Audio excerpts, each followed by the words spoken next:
Well, welcome to Christ and Culture. This is Pastor Jeff Short, your Bible teacher and cultural commentator. And today we're going to be looking at some statements that were made by a Jewish writer and author and TV personality, Dennis Prager. And Dennis Prager is normally a very conservative Jew. He is not in the sense of liberal, conservative, Reformed, Orthodox categories, because he is more Orthodox than what they call conservative Jewry today. Conservatives are actually quite liberal in the world of Jewish religion, but he is not Orthodox in the sense of ultra-Orthodox, but he is somewhat of an Orthodox Jew. And he is going to make some very provocative and controversial statements here. And actually, in one of his statements, he actually contradicts Jesus. He is going to say that he really likes Christians. He considers them a co-belligerent in the cultural wars, but he is going to flat out contradict the words of Jesus Christ. He's going to say that Jesus was either wrong or the teaching was recorded wrong, and that it does not represent the truth of the Old Testament. And he's basically going to dispute with Jesus Christ. So you don't usually hear people either on the left or the right, especially on the right. You don't usually have people who are sympathetic to the Christian faith, who consider themselves friends of Christianity. You don't usually hear them contradict Jesus Christ outright. But here we have Dennis Prager, who is normally a cultural warrior, co-belligerent teammate on our side to try to roll back the secular world and the unbelieving and the atheist and the secular humanistic elements in society that are bringing our culture down. He's usually agreeing with us Christians about things, but here he openly contradicts the words of Christ. So let's get into it. Let's find out what he is contradicting Jesus about, and I will break in and make some commentaries every once in a while as needed. So let's go ahead and roll the clip. I'm less interested in the interior person, morally speaking, than you are. And probably any of you are, and it's largely, I do believe, because I come from a behaviorist, law-based religion. We care how you act. That's why we don't have a claim that if you look at another woman with lust, it's as if you've committed adultery with her. I am, as I said yesterday, I thank God for America's Christians. And Maimonides said if it weren't for Christians, the world wouldn't know about the Torah. So I'm a big Christian fan.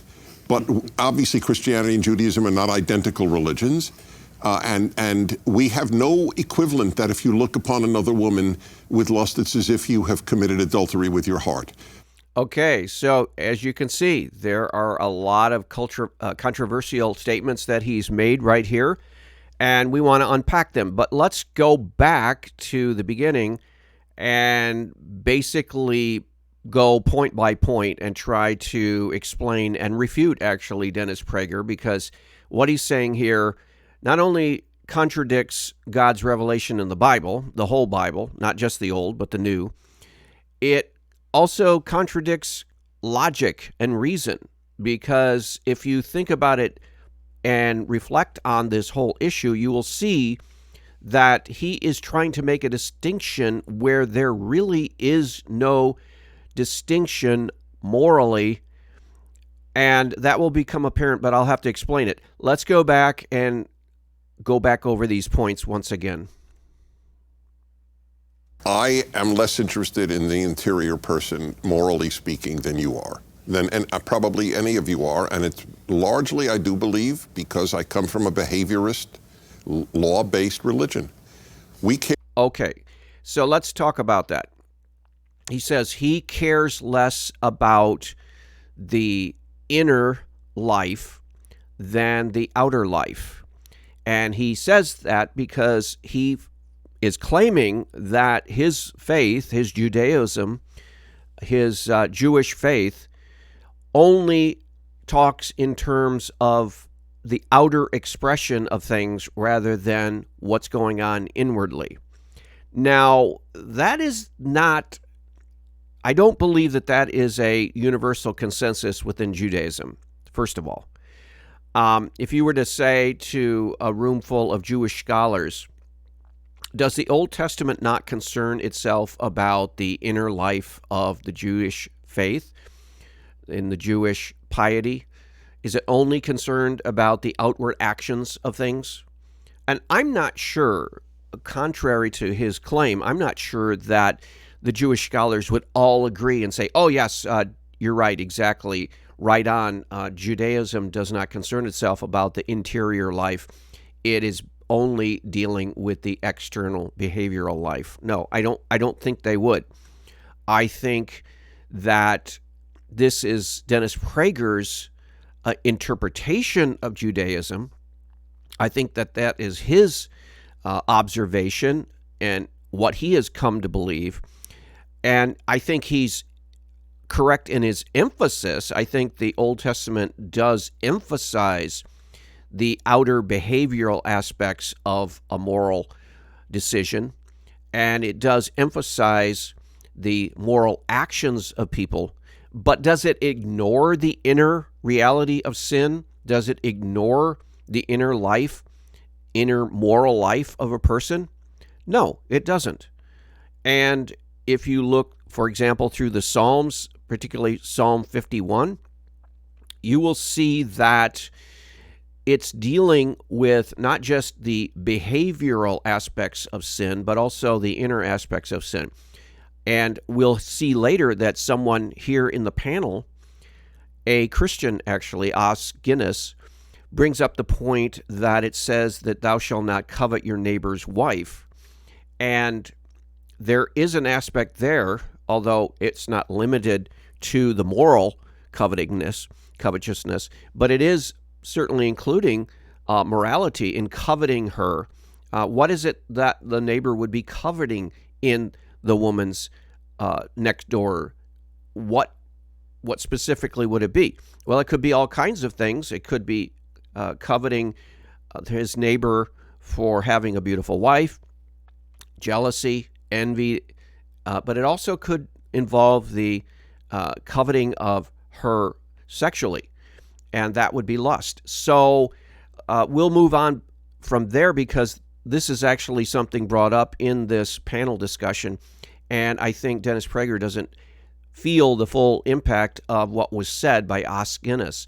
But I do not agree that that is the overwhelming consensus in Judaism, that the moral life is basically wrapped up in the outer behavior and not anything to do with the outward or inwardness of the moral state of the person, because that's his reading of Judaism, and there is not the consensus that he is trying to say. Hear how you act. That's why we don't have a claim that if you look at another woman with lust, it's as if you've committed adultery with her. I don't believe, here again, he says that we don't have a claim. That is, he's speaking for all of Judaism. I don't think, for example, in the first century when Jesus talked in terms of, and I quote, if you look at a woman lustfully, you've already committed adultery with her in your heart. Okay, Jesus taught that.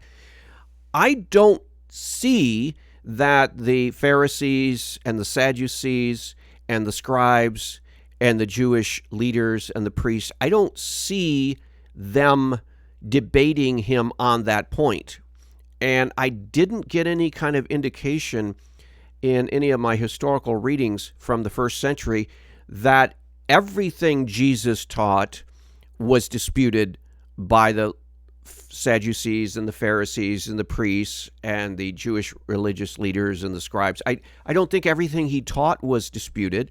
And in fact, there are some instances where he actually lines up with them, and we know he does, for example, on divorce. And so he actually took a mainstream position on divorce. whereas there were some Jews who were taking a secondary position on divorce, saying that you could divorce a woman for any or every reason you wanted to. And Jesus disagreed with that and limited divorce to a very, very, very small percentage of things that you could divorce your wife for example, adultery. But beyond that, no. And so he was in agreement with much of the scholarly religious class of his day. So he wasn't a contrarian. He didn't just pick positions that were in total opposition to all of the teachings. And so when he said, in the context of teaching his disciples and others, that if you look upon a woman lustfully, you've already committed adultery with her in your heart, the way I read the New Testament, there were many Jews and even Jewish leaders who would have heartily agreed with him. Yes, you're right. Sin starts in your heart and then expands as we feed it to other expressions. It starts in your heart. It starts in your innermost being, and that's where it needs to be dealt with. So you need to deal with the root of lust, and that is to begin to fantasize in your heart and picture yourself having this immoral relationship in your mind and in your emotions, and then from there feeding that. Now today he's going to also talk about pornography, which is very much related, because that is a sin of the heart and the sin of the mind, and it's actually related to what Jesus taught. If you look at a woman lustfully, you've already committed adultery with her in your heart. Well, Dennis Prager wants to say, well, no, that's not the teaching of Judaism. I disagree with him. I think that you can find Jewish scholars who would totally 100% agree with Jesus on that point, that, yeah, sin starts in the heart and grows and intensifies and is magnified until it finally expresses itself in some kind of a public behavior. But what is the sin? The public behavior? Oh, that doesn't make any sense. No, it's actually the root cause of the sin is found in the heart. So that's where you have to deal with it. And the Reformation theologians like Martin Luther and Calvin, they all wrote about this. They all recognized that what the New Testament was teaching, Jesus, and then Paul, the apostle, when he talks about in the book of Romans, the early chapters, he talks about the pagan world and how terrible their outward behavior was. But then he turns around and in the second chapter says, and you do the same things, you Jews. What was he saying? Was Paul saying, oh, will you actually do all of the terrible things that are found in Rome, the immorality of Rome, as opposed to the morality of Jerusalem? No, he was saying, you do the same things in your heart. You do the same kind of things in your heart. You may not carry out that lustful fantasy in your mind and actually go as far as committing outward behavioral adultery, but in your heart you commit the sin of adultery where it's hidden, and you can hide it from others, but you can't hide it from God. So it's still sin. It's not the same sin exactly as an outward adulterous act, because it's an inward adulterous act, but it's still a form of adultery, and it's still a sin, and we have to deal with that at the root. And so that's where Dennis Prager is wrong, and that's where he's going to have a hard time trying to defend this position, because a lot of the panel, you can tell, disagree with him.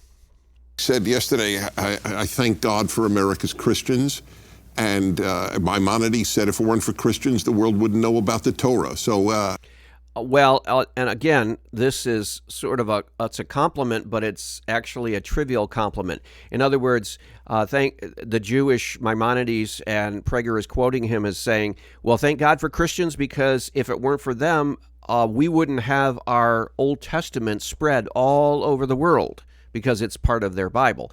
Well, Christianity is a lot more important than just spreading the Jewish Old Testament.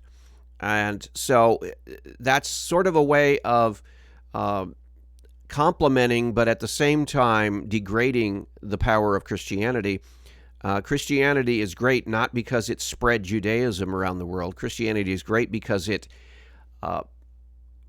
bore testimony and testified to the coming of Jesus Christ, the Messiah, and the record of that coming in the New Testament. So if you had just the Old Testament, you would have the incomplete revelation of God. You need the Old and the New Testament. You need the Old as a foundation, but you certainly don't want to stop there, because just like a building, you can't just stop at the foundation. You need to go ahead and build the building. And so the New Testament actually builds the building and doesn't just stop at the foundation. Dennis Prager seems to want to go, well, the foundation is good enough. No, that's not a house yet. You have to build the rest of the house, and that's what the New Testament does and completes the foundation setting.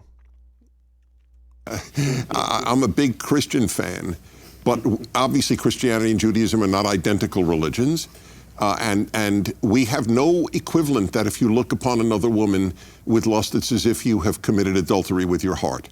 There's only one way to commit adultery in Judaism, and it's with a different organ. And I'm not being cute, I'm being very realistic. Looking with lust is not a sin in Judaism. What's the Well, looking with lust depends on what you mean by looking with lust. And I think this is one of the problems that Dennis Prager has, is he's defining lust in a more narrow way. Looking, or actually more in a general way, there is the looking at a woman and seeing her attractive. Yeah, that's not a sin, because you have done nothing wrong at that point.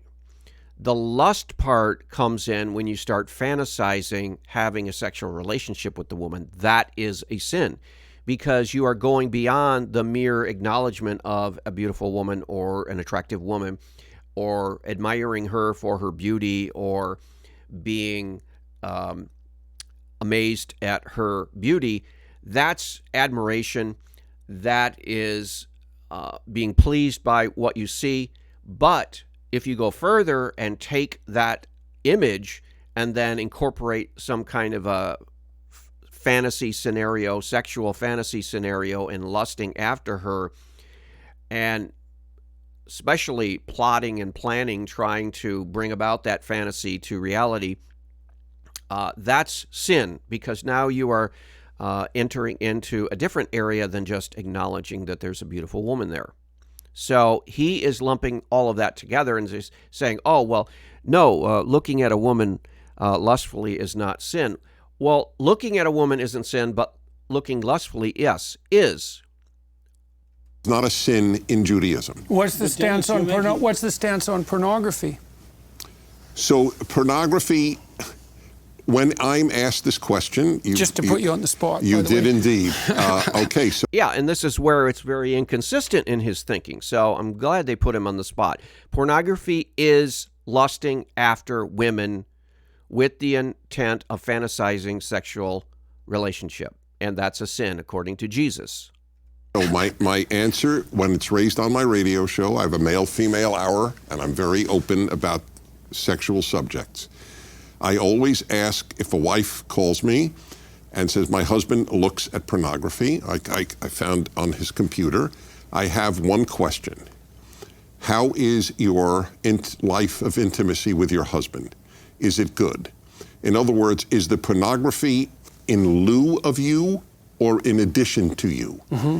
And actually, according to Jesus, who we really should listen to a lot more than Dennis Prager, for example, from an issue of an authority, Jesus is way over Dennis Prager as an authority figure. So if from the peel of authority, Jesus wins all the time. So Jesus says that if you lust after a woman or fantasize after a woman, having sexual relationship with that woman, you are committing adultery in your mind, and that's a sin, okay? So, case closed. Jesus wins. Dennis Prager has an opinion. It's an opinion of man. We don't listen to Dennis Prager. And the second point is that even if you take away the authority of Jesus Christ alone, logic will tell you that Jesus is actually correct, because where do you say, okay, here's an idea, but it becomes a behavior? There's a gradation between ideas, fantasies, and you can go on through a gradation all the way to behavior. And at what point does it not become just an idea and becomes a sin? No, it's hard to divide it, just like the abortion issue. At what point from conception do you just say, oh, the baby is a baby now after 6 weeks or 3 weeks or 5 weeks or 9 months? At what point do you call it a baby? Well, it's a baby all the way through, just like the sin of lust is all the way through the process of expressing it. You're just expressing it stronger in a behavioral form, but that idea is an expression of lust just as well. So logically, it doesn't make much sense. But his whole idea of pornography is wrong also, because yes, pornography is lust, and it is a sin according to Jesus and logic.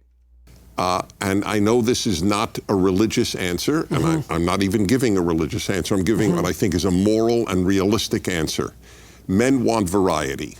And if adultery is a substitute for, if pornography is a substitute for one's wife, it's awful. If it's a substitute for adultery, it's not awful. Yes, it can be awful, whether it's a substitute for adultery or whether it's a substitute for not having sex with your wife or whatever.